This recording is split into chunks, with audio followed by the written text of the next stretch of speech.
ఈసారి 3 రకాలు వంట చేశాను. ఏమో 12 గిన్నెలు తోమాను. మళ్ళీ బోల్డన్ని బట్టలు ఉతకాలి.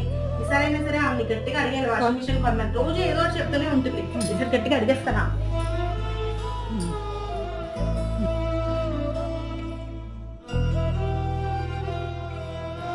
అత్తయ్య గారు మీరు చెప్పినట్టే 3 రకాలు వంట చేసేసాను. బోల్డన్ని గిన్నెలు అయిపోయి అన్ని తోమేశాను. గడవంతా లాగేస్తుందండి. బోల్డన్ని బట్టలు ఉన్నాయి. ఈసారైనా వాషింగ్ మిషన్ ఎలాగో కొనేయాలి. వాషింగ్ మిషన్ అంటే నా చీర నేను ఒక్కడిచ్చేసుకుంటాను. నీ బట్టలు ఉతికేసుకో. అబ్బాయి నీ ప్యాంట్లు షర్ట్లు నీ బుక్కిలు పక్కనే కదా, వాడు వాషింగ్ మిషన్ లో సర్ఫ్ వేసేసి ఉతికేసి వచ్చేయి తీసుకుని. ఇంకెందుకే వాషింగ్ మిషన్ కొన్నావు? ఇప్పుడు అంత ఖర్చు పెట్టి ఎందుకు?